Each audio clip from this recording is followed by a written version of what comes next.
Good afternoon, everyone. My name is Aaron Garrell, and thank you for participating in today's 665th Justice Clearinghouse webinar, Iris Recognition in Law Enforcement.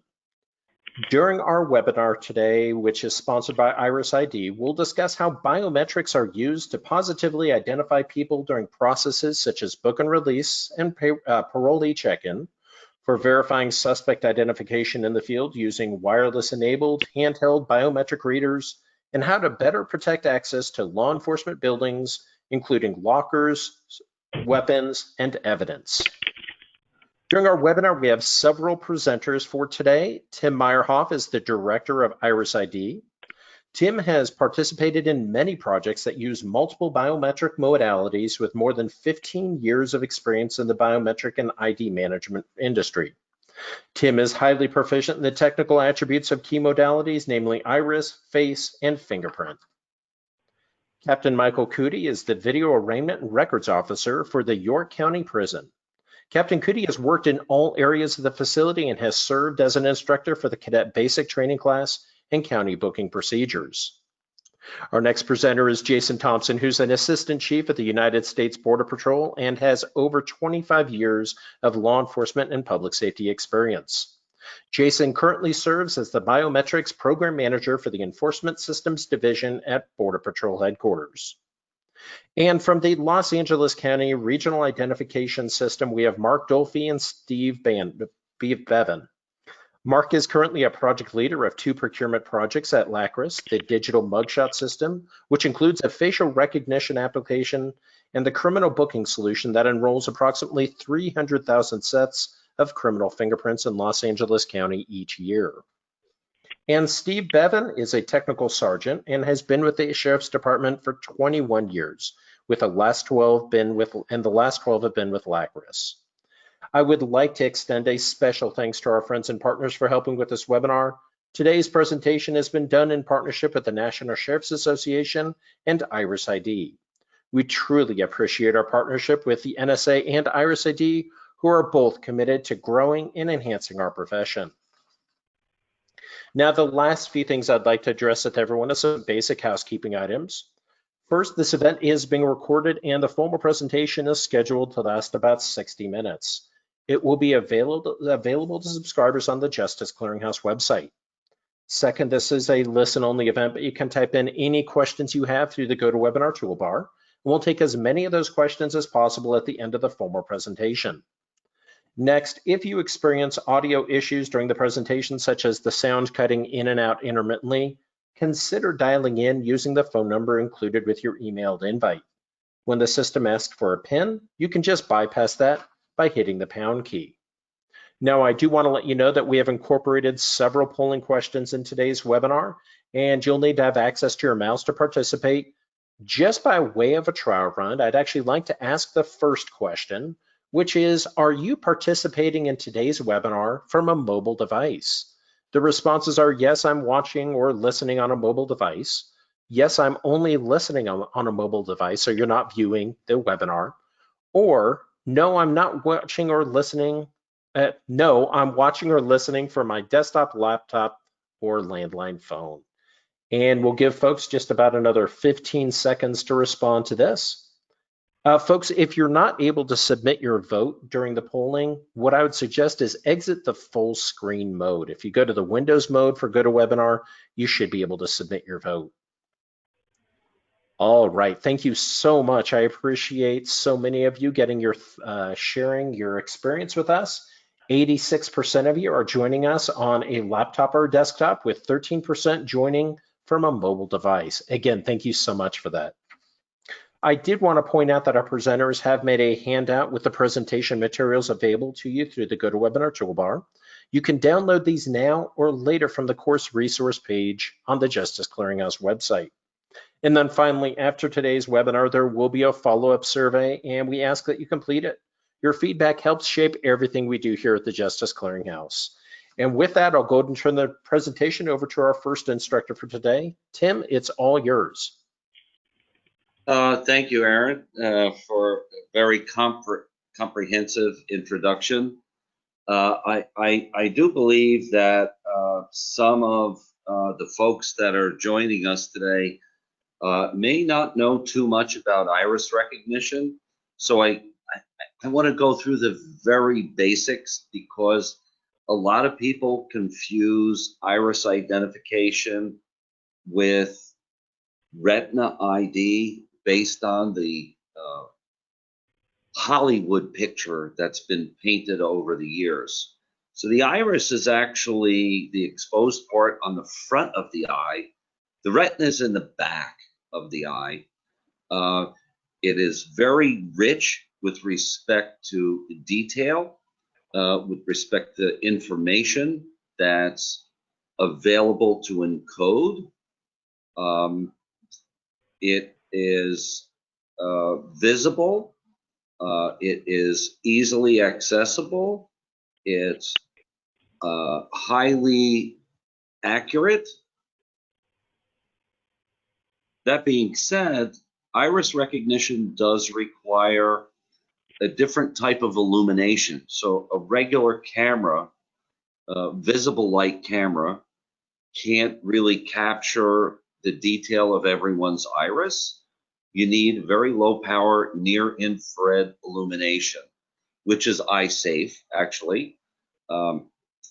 You know, if you have concern about using an iris camera, I suggest that you don't go outside and stay in the dark, because the NIR that you get exposed to outdoors on a sunny day is about 1,000 times more powerful than what comes out of an iris camera.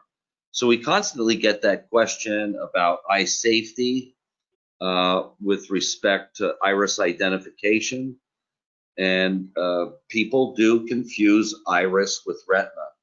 It's less these days, but still it's something that we see in the market that causes some confusion with end users or even integration partners that are using the technology. So what we do with an iris camera, be it Iris ID or any other vendor, is we capture a monochromatic image of the iris that's near infrared illuminated. We localize the boundaries of the iris and the pupil, and only the iris portion is what we use to create what we call an iris code. And we turn that into a 512 byte template for each eye. And then we can do matching of all those iris codes to a long list of iris data in a large scale database. So we can authenticate or reject an individual based on their identity. It is important to recognize the robustness of iris identification. First of all, it has a very small outlier population. And an outlier is one of those individuals that may not be able to be enrolled, let's say, for fingerprint, for example. A lot of people have damaged, scarred, dirty fingerprints, for example. Iris does not present that problem because it's a very well protected organ. You know, we know that eyesight is certainly something that everyone cherishes. Physical variances have very low impact with respect to iris identification. So something that we call occlusion, whether the eye is wide open or slightly closed, we can still do a positive ID. It's very stable over time. In the past 20 years that I've been in the business myself, my enrollments from 2000 still get the same match score that I have today in 2020. So that enrollment is long lasting. It's very fast because of the small size of the template that we utilize for large scale matching. requires very little CPU power. For example, 1 million records can easily be searched just on a conventional off-the-shelf PC in less than a second. And a lot of the deployments that we do are not necessarily one-to-end search, but also one-to-one, where we maybe use a smart card, or someone claims an identity and then we, match against that claim. Two terms that are very common in the biometrics industry are false accept rate and false reject rate. False accept means that you misidentify someone as someone else.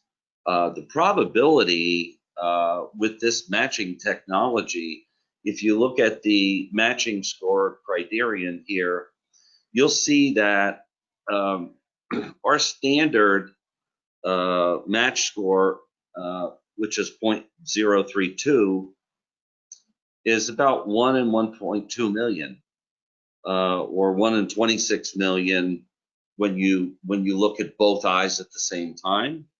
So the accuracy with respect to false accept is extremely strong, and false reject is very, very low, provided that you have your eyes open. But that's the basics of how the technology works with respect to iris identification. I was hoping today that the FBI would be able to join us. Unfortunately, Deborah was not able to join us today, but I just wanted to give kind of an overview before I introduce Jason to talk a little bit about what Border Patrol is doing with respect to IDENT and CGIS. There are 3 major databases in the United States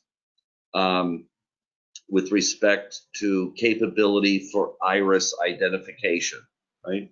So we have the Department of Justice, which is the NGI. This is a little bit dated, this slide or this diagram, but what I'm trying to illustrate here is Department of Justice with respect to NGI, Next Generation Identification, which is the FBI, the Immigration Database, which is DHS IDENT, soon to be renamed as HART, which is Homeland Advanced Recognition Technology, and the DoD ABIS.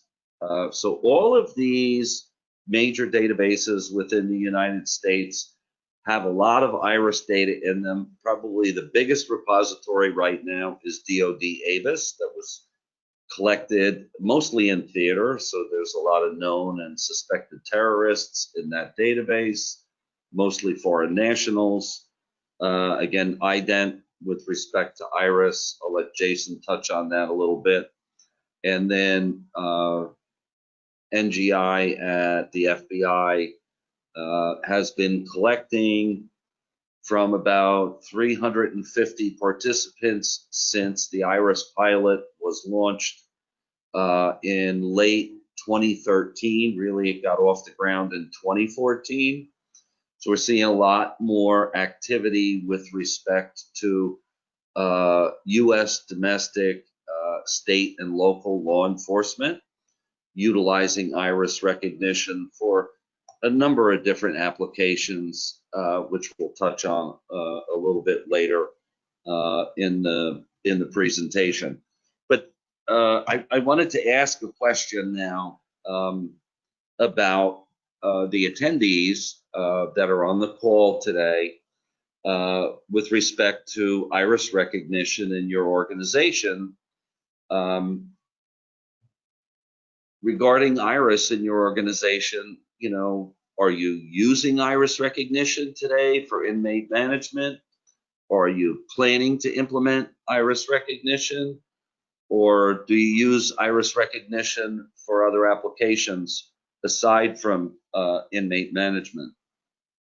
I don't think, Aaron, that I can actually see the poll pop up. Maybe. Yep. It is Unique. open, Tim, and we're collecting responses from the audience. We'll give folks about another 10 seconds to respond. And thank you all so much for giving us a sense of what your level of experience is with iris-based identification. I'm going to give just a little bit longer here. Okay. All right, Tim, I'm going to go ahead and close down the poll here, and I'll share the results. So let's see, 75% of the audience indicated that they are not using iris identification. 11% that said that they're planning to implement iris recognition. 8% said that they're using it for applications other than inmate management. And 6% said for inmate management. Back to you. Interesting responses there. Wish I could see that pop up on the screen. I don't know why I don't see it on my end. But anyway, what I want to do now is just talk a little bit about when we initiated the pilot with CGIS back in 2013, 2014. Actually, Jason Thompson and the Border Patrol were one of those participants. I'll let him touch on that a little bit. That system's grown quite a bit. But where can you potentially use this? These are some snips that I took from the CGIS pilot objectives. I wish Deborah could have joined us today to articulate these a little bit better. But iris is very high speed, non-contact, positive identification.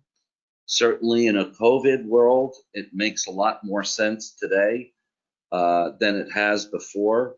But the collection of iris data is a lot easier as compared to fingerprint. Face, which is certainly gaining a lot of attention these days in the news.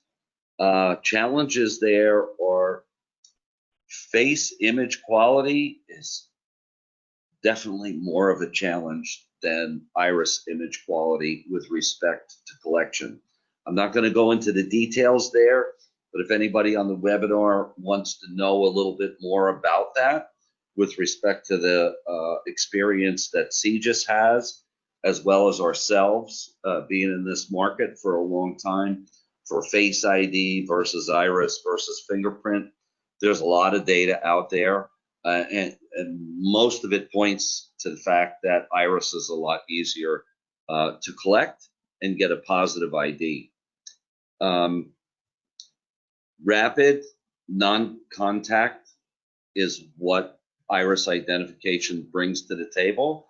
For the past 20 years, the most popular application has been intake and release or supervised work release. In many cases, check in, check out, transportation, movement of a population from site A to site B, especially now that's become a lot more prevalent with mobile devices that are available in the market. I'm going to talk a little bit about devices that are available for that. Border security, certainly we do a lot of border control applications. I'm going to let Jason talk a little bit about what we do with respect to border security and CBP. And from an investigative search capability, the fact that as a government agency that puts a search into, let's say it's a state and local agency that puts it into CGIS, you're also going to be able to hit to some extent the other databases, which are DoD ABIS and the IDENT immigration database as well. So it's a much broader repository of enrolled persons for iris that actually exist with respect to U.S. domestic applications. Right? So a lot of people don't know too much about iris, and one of the questions that I wanted to pose on this poll, because sometimes people say, I have no idea how much this costs, right? So Aaron, we want to ask people to say, what do you think an iris and face collection camera costs? You bet, Tim. And that polling question is open. We'll leave it open for about another 15 seconds. When I saw this question, I've got to say I was wondering the same thing. So I'll be very interested in knowing what the answer is on this one. Yeah. Well, a lot of the interest is, or not the interest, the education space is, can I get iris and face at the same time? And the answer to that question is yes, right? And a lot of people have kind of clueless with respect to what the cost range is. Yep. So 57% of our audience thought that the cost ranged between $1,000 and $5,000. 23% thought it was under 1,000, and 20% thought it was over 5,000. Back to you. Oh, yeah, okay. Interesting. Reality is, and you're going to see some images pop up a little bit later with some of the deployment stuff that some of the other presenters are going to talk about. But you're in the range of, a little bit below 1,000, maybe into about 1,500. I made this kind of broad with respect to this polling question, but it really is not that expensive. And a lot of people have been thinking that it's costing more. But there's a couple of categories that exist in the market, not just from an Iris ID perspective. I didn't want to make this a commercial, but if you look at the market overall, you'll find that there's like a goggle type that's about 5 inches away, kind of like a binocular that you hold up to your face. Then there's another category that's about 12 to 24 inches away. That's either mounted on the wall or it's a handheld device. Maybe it's a mobile phone or a tablet that's specialized for iris image collection. Remember, we use near infrared illumination. And then the third category is, up to about 3 feet away, about a meter away. These all collect very high quality, scalable, positive ID type images. For the most part, the cost of the device is proportional to the distance at which it captures. The trend in the market now is I want to collect face and iris at the same time, so I can do facial recognition fused with iris, much higher probability for matching, and there's a lot of other data that's available for face as well as iris. But they can range anywhere from $500 up to $15,000. But most popular ones are from about $1,000 to $1,500. And there are some very interesting background information with respect to how to properly collect iris image data. I think you're going to see that a little bit later on in the presentation. But we always point to NIST and our standards bodies with respect to NIST and ISO for interoperability. So we know that standards are widely supported for the technology across the market space. And then what I'd like to do is pass it over to Jason Thompson at Border Patrol and let him provide some remarks about what Border Patrol has been doing since about 2014, I think, Jason. Quite a few areas where you have iris deployed in a multimodal environment. So if I'm going to pass it off to you and let you provide some comments about what Border Patrol does with iris. Thank you so much, Tim. I appreciate it. We appreciate having the opportunity to be here to speak. I always look forward to an opportunity to speak on behalf of the Border Patrol. So as mentioned, my name is Jason Thompson. I am a Border Patrol agent. I'm assigned to headquarters where I oversee the Border Patrol's biometrics program. Today I want to discuss the Border Patrol's biometrics program and why we decided to incorporate the iris modality into our biometric collection. Now, I'm sure some of you are familiar with the Border Patrol, but for those of you who may not be, I think it's important to understand one of the things that makes Border Patrol different than other law enforcement agencies. Most of the subjects that we encounter are attempting to avoid detection by sneaking through the remote and desolate areas which line our nation's borders. The vast majority of the individuals that we encounter do not possess any valid travel documents or any real form of identification.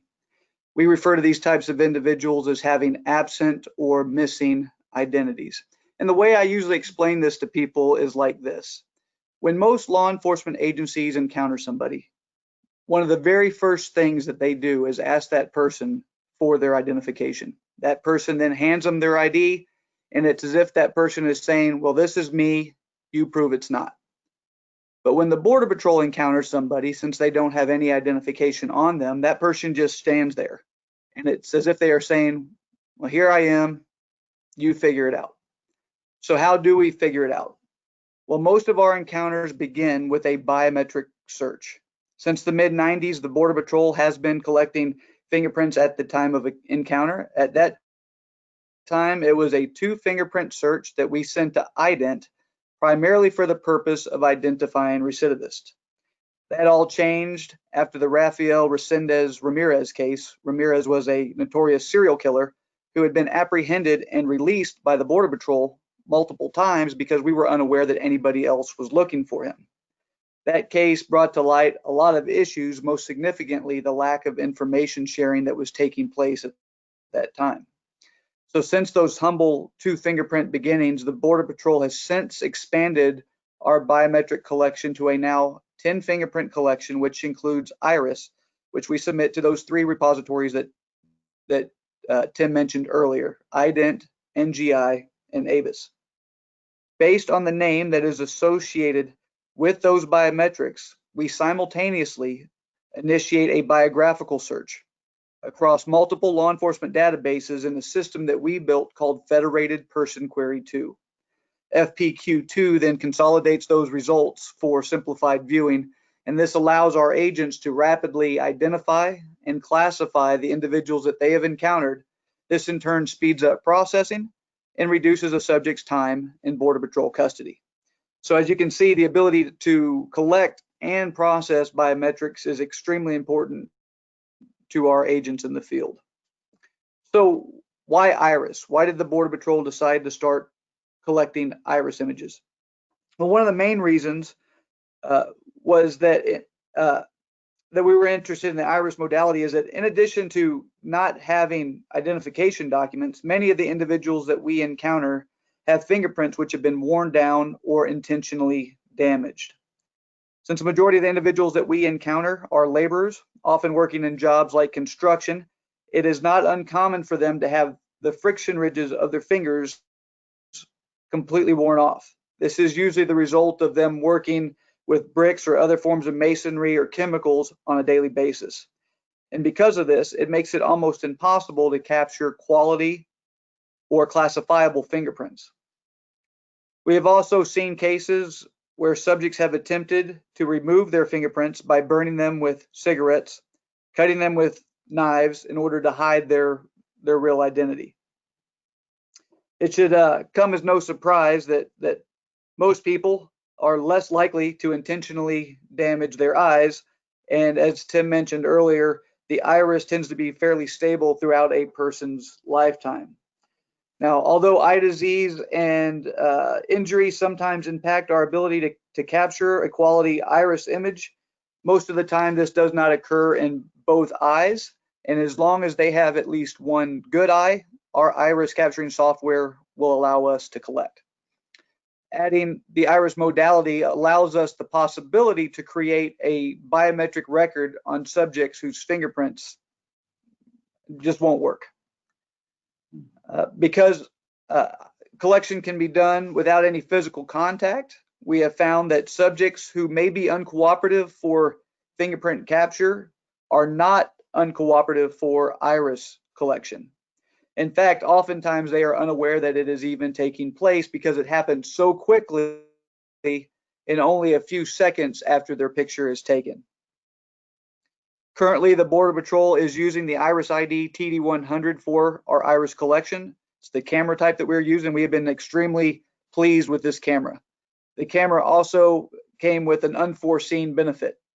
Since the camera has on-screen guidance that directs our agents where the subject's face should be positioned, we have noticed that the quality of our enrollment photos, our booking photos, has improved significantly.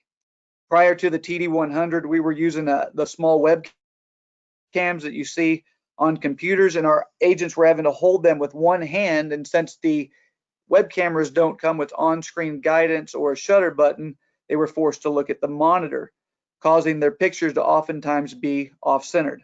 We also saw that because they were holding the camera with one hand, that caused the camera to be unsteady, and we saw that the photos were often very blurry. These better enrollment photos will make any of our future plans to incorporate facial recognition technology much more accurate. So that's some of the stuff that it does for the database, but what does it do for our users? What's the benefit for our end users? Well, as I mentioned earlier, the Border Patrol searches the IDENT, NGI, and ABIS databases. ABIS is the Department of Defense database. It contains millions of identities which were encountered in foreign countries, oftentimes in areas of conflict. DoD has been collecting iris for some time, and they actually have, I believe the last time I checked, about 40,000 iris-only identities. These are subjects who, for whatever reason, they were either unable to or chose not to collect fingerprints. These are identities that our agents would not have access to without the iris modality.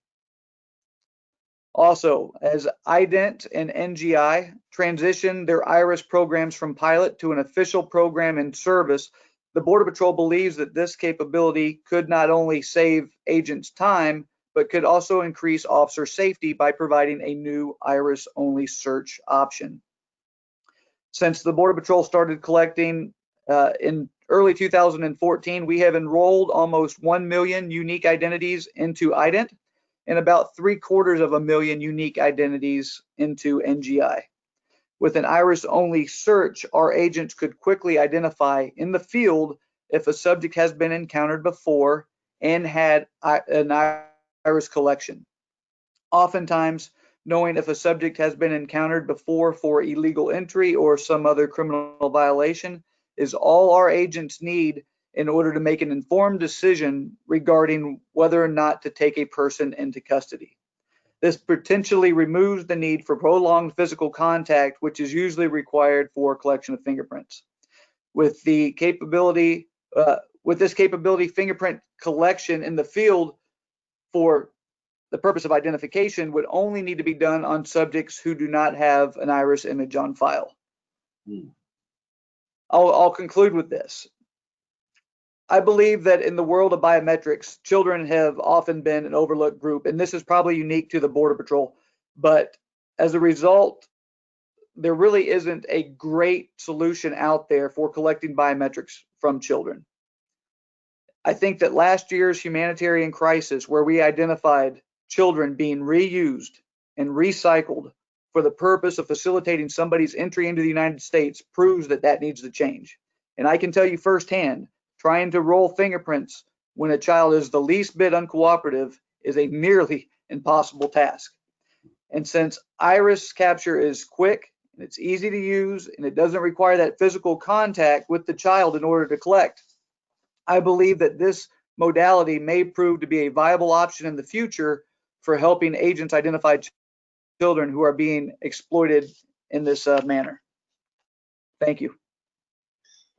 Thank you so much for your comments, Jason. And I know with respect to the DoD ABIS, you had mentioned that there was some 40,000 or so enrollments there that were iris only. I know that database, I think, is about 2.5 million that are multimodal, where it has, iris, face, and fingerprint, or some combination. And we have to remember, from a DoD perspective, that a lot of these folks were combatants, and or people that were very uncooperative with respect to enrollment. But there are other applications, positive ID for good guys as well as the bad guys. And we have a lot of programs underway now, and testing with children over time. Clarkson University at this time has had a program underway for about the past 3 years to check the validity of iris identification over time with youngsters. Very promising results with that. I really appreciate your comments. Right now, like you had mentioned, CGIS, the NGI database, the iris system is coming out of pilot come September, and it'll be an officially supported program like FACE. And I can tell you from talking to a lot of the folks at CGIS and our state and local law enforcement partners, there's a lot more of a challenge with collecting face than there is with iris with respect to quality. So with that, thank you very much. I want to turn it over to our folks at Lacris. I believe Steve is there, along with to talk a little bit about what your program has been from pilot through deployment. Yes, well, thank you for allowing us to be here today talking about our iris program here in LA. I'm going to briefly discuss our county practice at here in LA, collecting the irises through the arrest process. Our current deployment started in 2015 with the FBI pilot program. I believe it was May. So we've had this just over for 5 years now. When we first started, we had 9 cameras installed at 4 of our busiest locations. And that was predetermined on based on our count of arrests each month throughout the year. Currently, or at that time, we were doing about 350,000 bookings per year. And we did expect a lot more enrollments than we actually did receive. We're currently using the ICAM 7000 model of the Iris ID. We have 1 camera in our training room, which we have a process where we train every jailer that is going to be collecting fingerprints, mugshots, and now iris. They must go through the training prior to being allowed to access the live scan machine out at their location. We went with 4 of our main locations that have intake for our largest agencies, 2 locations being LA County Sheriff Department, both the men's and the women's facilities. We also went with the busiest location of Los Angeles Police Department, their Metro Detention facility, as well as Long Beach PD. They have the next largest, which was both for men and women arrestees. We have 2 cameras at that location as well. Excuse me. After a couple of years, though, we kind of noticed our numbers were dropping, and upon more research, we realized that the clientele at some of these locations were giving officers more trouble than it was worth to try to capture an iris than it was to get into an altercation or use of force incident. So at the time, we decided to remove those locations and spread them out throughout the county. And we took it to 2 other locations that were a little bit slower, but they had a different type of subject that came into to the booking facility. A little bit more cooperative. It was not anything that was harder to do, but it was less confrontational for the staff, and that was our priority during this pilot program, was officer safety, and it still is. The current machine you can see on the screen there, we had designed just a mounting bracket that would allow the camera to be in a stable lock position and protected from the inmate just grabbing the machine and pulling it off of the mount. So it has a little bracket there that kind of protects it, and we haven't had any problems since then. So over the last 5 years, we've collected, if my numbers are correct, about 65,000 enrollments, which over the years, that's about 1,000 a month as what we've had. But over the last couple of years, we've had laws that changed. The subjects are coming to jail more often, so a lot of times they will not collect a second or third sample of an iris. So those numbers go down as well. And if those people get arrested at the same location, they recognize people that they've already captured their irises, even though we've asked that they capture them 2 and 3 times for a better quality image. Now our new deployment, this one here is going to take place hopefully September, October, November time of this year. And one of the big things that the difference is one, it's a different vendor, so we have a different machine, but every live scan in our county will have an iris camera. So we're going to go from 9 cameras to 160 cameras throughout the county. Each agency will have the opportunity and hopefully the ability to capture as many irises as possible. Based on the law changes and recidivism, the counts, we do not expect them to go up to 200,000. There's still going to be uncooperative subjects, and we're still going to have personnel that, will figure out how to override this system and bypass it because they don't want to mess with the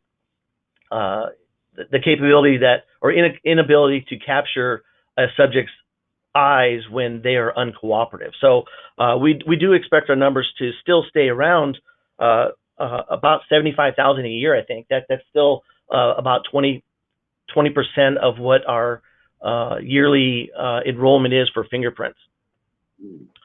The new model that we have there, you can just see the face of it.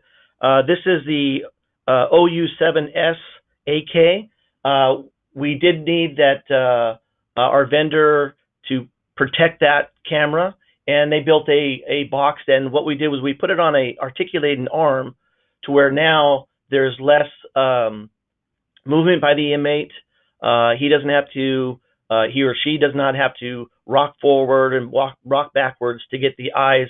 We can maneuver this box to them and ask them to stay still. And the camera, this particular camera, also picks up off of the eyes, so it locates it automatically. Where the ICAM 7000, the jailer or the detention officer would have to manually move the mirror for the subject being captured. Hopefully, like I said, we'll be able to get about 75,000 a year, and currently our average is about 10,000 a year, with those numbers going down more and more, especially with the recent pandemic that we're in. A lot of our arrests are down, so hopefully we'll be able to bring those numbers up. So I have a question for you with respect to fingerprint collection versus iris, right? So your fingerprint is flats and rolls, right? Yes. So that can be challenging, right? How would you compare collecting fingerprint to collecting iris with respect to someone that's not really cooperative? Do you have any Well, for that? I'm sorry. Do you have any like comment with respect to Yeah. collecting So versus before I, with someone that's uncooperative? yeah, before I came to Lacris, I was a station jailer for 16 years, and although I did not use the iris camera there, I did capture a handful of inmates over those 16 years. With uncooperative inmates with fingerprints, depending on the inmate itself, you can bring in some backup, like 4 or 5 guys, and you kind of coerce them into giving him your hand, and sometimes it works out, where you're able to get those fingerprints no problem. The difference with the iris, though, we do not want to put our hands on their face trying to open up their eyes. We could, manually open up their hand, in the presence of everybody there, that kind of convinces them to go along with the program. But we're not going to try to put our hands on the subject's face to open up their eyes or anything like that. And plus, our county here is primary fingerprints, so we do have an option to override the irises if you do have that With collection. that person. Yes, where the fingerprints, we still need a minimum of 4 fingerprints to submit. So that record does not get submitted without a minimum of 4, where it will get submitted without an iris. So a minimum is you're collecting flats on the fingerprints, right? Yes, if that was the case, yes. Okay. Yeah, so well, we're moving towards more technology. I mean, the AK camera that you're using can do face and iris at the same time. But I don't think that's the way that you guys have implemented in your software. But it's interesting to hear your comments about the challenges that you have with respect to collection from time to time. One thing, Tim, I want to interject. This is Steve talking. Yeah, we are actually going to utilize the face capture of the new iris camera, and we're going to use that face that's captured when the irises are captured and compare it to the mugshot when the mugshot is captured. So that way we could at least tie the irises to that person based on the mugshots. Right. Yeah, I know there are some challenges sometimes with records management. And I remember visiting you guys a number of years ago when you started with the pilot, that sometimes you have some really challenging people with respect to the booking process, where they're basically a combatant, where when you initially book them, you take their mugshot and then you have to put them in the cooler for a while before you can go and fingerprint them. Very interesting process. I don't want to get into that, but it's nice to see the new system here, and I can't wait to see it in action next time I get out that way. Yeah, and Lacris is excited to get all of our irises installed with our new camera system, our new LiveScan device, and we can start building our database from. I know 65,000 doesn't seem like a lot when you compare it to the FBI's database of, I think they're over 1 million now, but it's nice to see. And I know that talking with some of the guys over the past couple of years, occasionally we'll get a match in another state, and they'll ask them, hey, where'd you get your irises done? And they'll say, oh, over in Los Angeles, and it's interesting to see that, or it's great to see that it's actually working. We do have a multi-modality biometric identification system, an IMBIS, and we capture the iris, the face, as well as the fingerprints currently, and our system will do matches. We currently only use the FBI as a match, but our system does an iris match as well. But we're looking forward to building our database so we can start to implement our visions of using iris a little bit more often, like for a release feature, or maybe when our inmates go to pill call, we have one of these devices on the wall to make sure that person is the right person that's getting their medication, or even inmate movement down hallways. Are these 2 inmates allowed to be in the same hallway together? We have larger facilities where many of the inmates are not escorted. They're told to follow the yellow line on the wall, and they're only viewed by camera, on a monitor, and that's how they're viewed. So there's a lot of other features that we're looking into for our future, and possibly using that as a mobile ID. I know that you mentioned that earlier, where as a rapid, contactless, if that ID is available and it's made, and it could save a lot of time and potentially not have to worry about taking the subject to jail for a citation offense or misdemeanor offense. So we're looking forward to our implementation later on this year, and your visit as well. Once we get rolling, we'll definitely let you know, and you can head out and see it in action. Great, thank you very much. I appreciate your time today. You're welcome. This is one of the other, couple of the other images that you had supplied here. This is what an iris image looks like when it's directly captured out of the camera. I mentioned the NIST IREX 5 that tells you, hey, this is what it should look like for the most part when you capture it. We've got quality assessment software in there that automates that process as well. These are these rolled out images is what we call polar images with respect to how iris recognition works. And it comes from that term iris scan. So for the most part, the term iris scan means going from left to right here. That's how the template is created. It scans it from left to right. And that's how the term came up for iris scan quite a few years ago. Just to show you a little bit of the technology piece there. If anybody's interested in digging a little bit deeper into the technology piece, you can certainly reach out to me at a later time after the webinar. But I want to invite York County to talk a little bit about the system that they have deployed for quite some time. And there's quite a large database there now. Talk a little bit about what they've been doing with iris recognition. Oh God, it's got to be more than 10 years, right? Something like that. Yes, it's close to 20 years now. Google's the 20, okay. Sometimes I forget because Tom handles you guys for the most part, but you've been through a couple of generations of product there as well, right? Correct. Yes, as I was introduced, my name is Michael Cutie. I'm a captain here at York County Prison. I've been here since 1998, so I've been here mostly the whole time that we've had the iris technology here. We started out back in around 99 using a single eye camera and got our feet wet with that. And it worked well, but was a little more difficult to use than our current dual eye enrollment.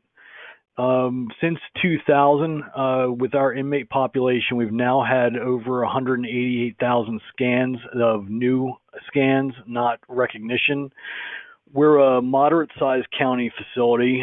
We have 2,000 plus beds, and we are in a population for the county of about 300,000 to 400,000 civilians. The prison has contracted since the late 90s with Immigration and Custom Enforcement, so we do have a sizable population of ICE detainees here in the facility. We've also contracted over the course of time with the Pennsylvania State Correctional Facilities to house technical parole violators. We have 3 cameras deployed throughout our facility. We have one in our work release center where inmates are moving in and out of the facility on a daily basis, going to jobs and basically just spending the night here. We have one in our main admissions area where our county inmates come into the building for new admissions and leaving the facility for any reason, whether it's a medical appointment or going out to any courts or district justices here in the county. We also have opened up a second admissions area that we use primarily for immigration detainees coming into and leaving the facility. And we implemented that because we have such large volume of ICE detainees moving at any given time. It was creating a backlog with our one admissions area for county moving in and out at the same time. So this allows us the flexibility to move inmates in a more timely fashion. Having the cameras in each area, we've been able to utilize them for admissions for county and ICE detainees. If they've never been here before, we create a new scan and capture a new image of the iris so that we have them in our database, and then we can use them for any recognition needs we may have. We try to scan everybody leaving the facility to verify ID during the release process. Right now, the way our technology is set up, the iris system is set up separate from our jail management system. In the future, with budgetary concerns taken into account and our technology, I'm hoping that we more seamlessly integrate the iris scan cameras with our jail management system once we upgrade to a new JMS. Currently, we process the inmates out in our database, and then before anybody leaves the facility, we take a picture of their scan so that we can verify the name and information of the inmate or detainee leaving. This has really been useful, especially with the immigration detainees, because being our staff has very limited bilingual staff members. We have a lot of the admissions officers only speak English, and a lot of the detainees speak Spanish or another foreign language. With some of the names that we have being so close to each other for immigration detainees, this gives us a quick and easy way to identify who's leaving the facility. When anybody comes in, we're also able to identify if they've been here before, and we have had several county inmates over the years that have given false names and provided false information to the arresting officers and have come out with commitments under a name that doesn't belong to them. And being that they've been here in the past, we're able to let the arresting officers know that we've had them in the past under different information. And we have had a couple where they've actually filed charges for false ID to law enforcement based off of what we found upon their admission to the prison. We look to keep growing with this in the future, more seamlessly putting it in with the technology we're getting here in the prison, where we've just now got live scan here in the facility. In the past, it was only down at our booking center operated by the sheriff's department. So now that we have the live scan here, I'd like to see us move more towards what was mentioned earlier about putting something in with our live scan where we'll be able to implement the iris and the live scan information at the same time. If we look at the slide with the screenshot of what our inside light IS system looks like, one of the concerns that we had in implementing this was it needed to be, as we called, CO proof, correctional officer proof. Our admissions process with the volume of inmates that we move in and out of the facility can be a little bit timely process, excuse me, where they have several steps that they have to do with putting the information into our JMS. We no longer fingerprint at the time of admission, but they have to be changed over into prison issue attire, strip searched. They have to be processed in by medical, and especially our ICE detainees, we have standards set on what time frame that needs to occur in from the time that they entered the facility. So an easy interface for the eye scan was important to us. And looking at the screen, you can see that the interface that we have between our correctional staff and the technology is pretty simple and intuitive on how to use. It's either they're enrolling a new commit or they're recognizing someone who's been here before, and the information that comes up is very intuitive on where they need to enter the information, or it gives them quick access to the name and our assigned inmate ID number here at the facility. We do have the cameras that take the profile or face mug shots at the same time, and we did a brief pilot program with that and then got away from it just due to our in-house technology with the servers we had and the lack of integration between our JMS and the iScan. So in the future, when we get a new JMS that might more seamlessly work with this, that would eliminate our need to take separate mug shots where we'd be able to do everything at once. So this has really been beneficial to us in the training of staff up in the admissions area, that it didn't take a whole lot to get staff up and running with how to do this. This is one of the easier technologies that they deal with as far as teaching the staff in the area how to use the system properly. And we look forward to growing with this system for 20 years now, it's been a great tool to us and has grown over time. So I can hope that it continues, that we're able to further implement technology in the process for our admissions area. Well, thanks very much for that summary. And when you start looking for the new JMS, we'll make sure the camera gets plugged into that, so it's very easy for you guys to use it. Yeah, that would be great. Simple is good. Simple is good too. You know, that really makes for a great experience for the corrections officer as well as other processes within the environment administration wise. And that's, I guess I'm gonna close here with a third poll question for our folks that are out there in the law enforcement community about what other applications come to mind for iris recognition. And there's, I guess, 5 different things here. Aaron, can you pop that poll question up? And then if there's any other questions, I know we're running a little bit short on time here. Oop, actually. No worries. Tim, no worries, Tim. I'm here. It's Chris McHale here. I'm here to help. Yes, and folks, our polling question is open. Again, the question is, what other applications come to mind for iris recognition in your facilities? Your options are inmate management, physical access control, health and pharmacy ID, employee time tracking, or weapons, tool, radio lockdown, and checkout.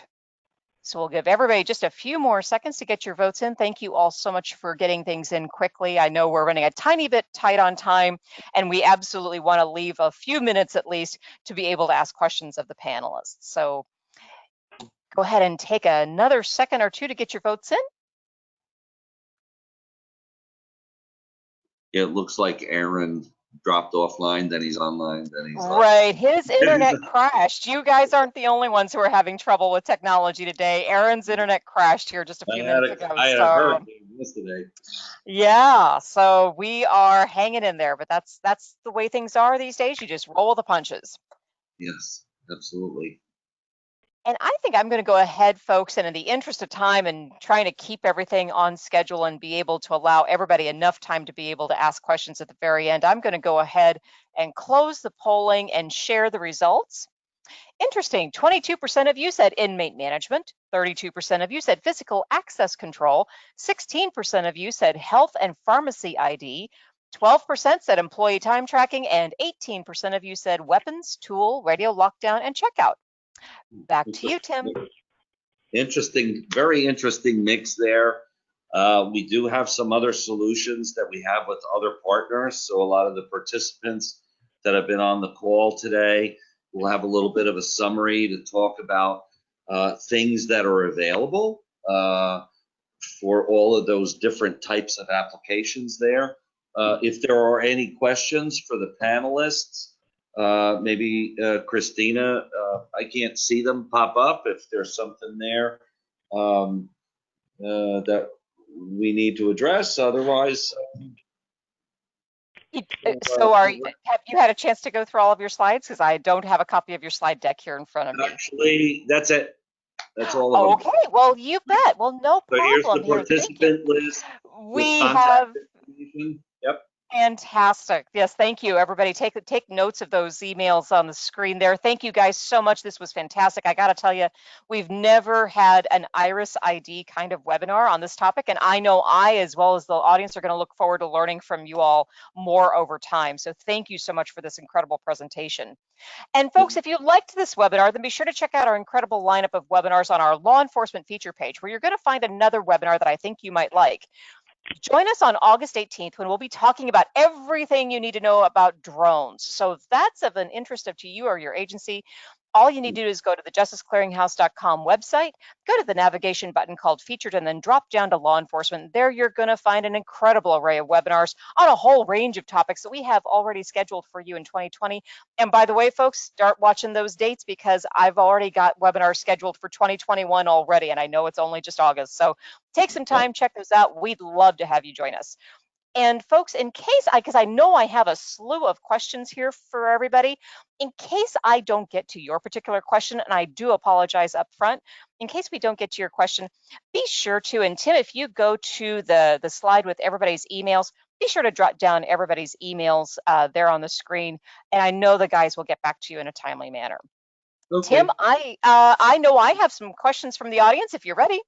Yeah, I'm ready. Go right ahead. Fantastic. Okay. So for the panelists from your participating agencies today, so Steve and Jason, what do you know now about implementing and running an Iris ID program that you wish you would have known when you first started out?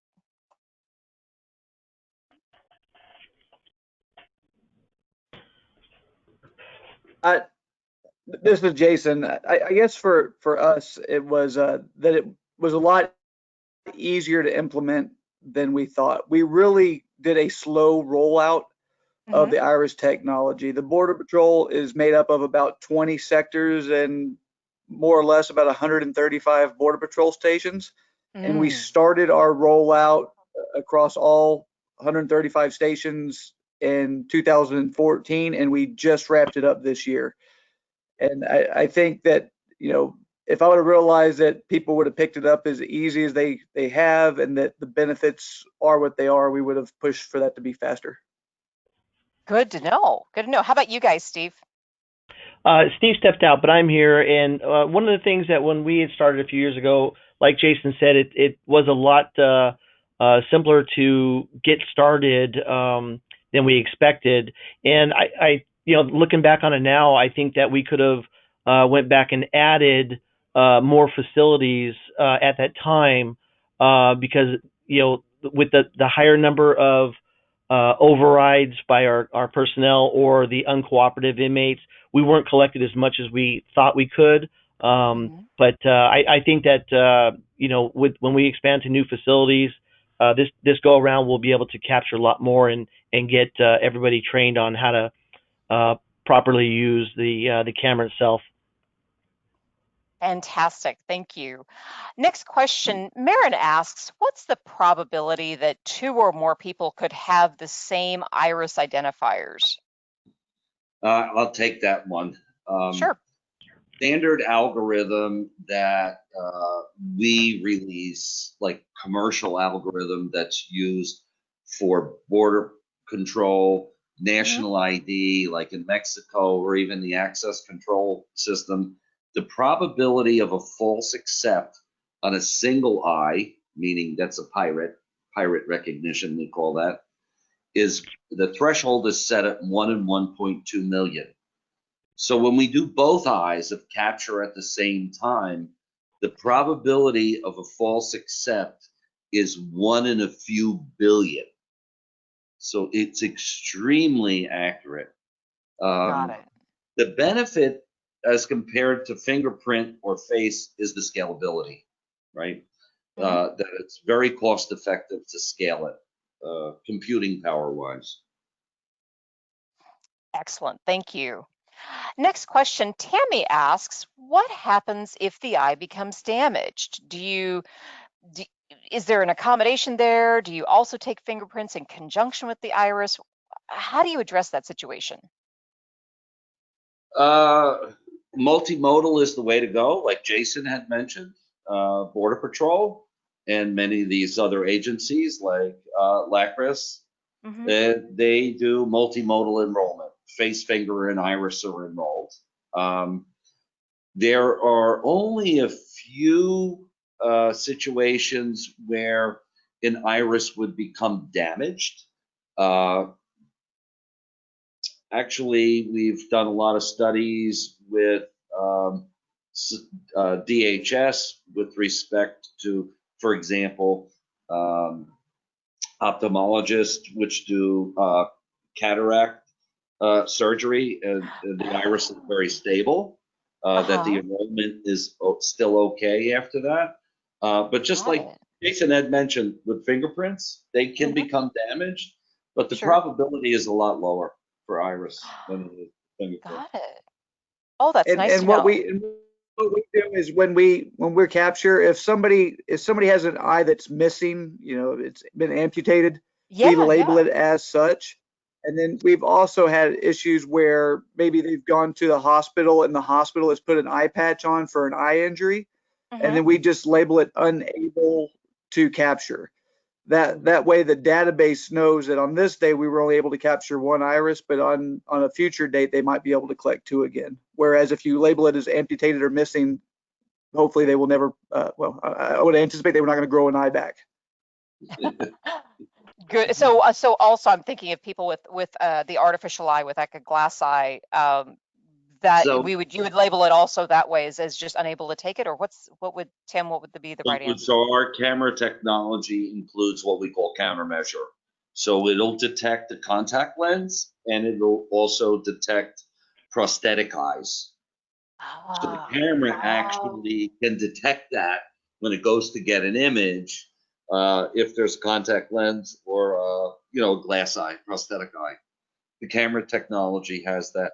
That's one of the cornerstones of our business, actually, is what we call fake eye detection or prosthetic eye contact lens detection. Those are very important facets of the business. Fantastic. Thank you.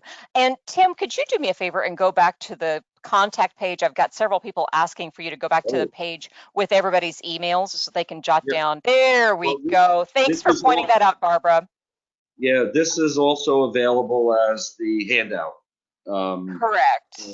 I think Correct. everybody will get a link to the slide deck too, right? Correct. Exactly. Nope, that's absolutely right. Thank you, Barbara, for pointing that out. I appreciate it. Next question for you, taking a slight change in things. Nancy asks, has Iris been used in human trafficking or sex trafficking? Would this be a viable application of the technology? And if so, are there any benefits or anything that we need to think about in terms of specifically human trafficking or sex trafficking? Uh, I am not directly aware of databases that are doing that. Most of the work that has been done by NATO and the National Oh. Institutes of Health Mm-hmm. has to do with refugee management. Mm-hmm. There's very lot of activity in those particular areas, um, but specifically for sex trafficking, I'm not aware of that in particular from a Right. domestic perspective. But we have global deployments, Middle East, Africa, all over the world. So don't have a direct answer for that, but I know we do a lot with healthcare Oh. and refugee management in particular, for benefit management for positive Sure. ID.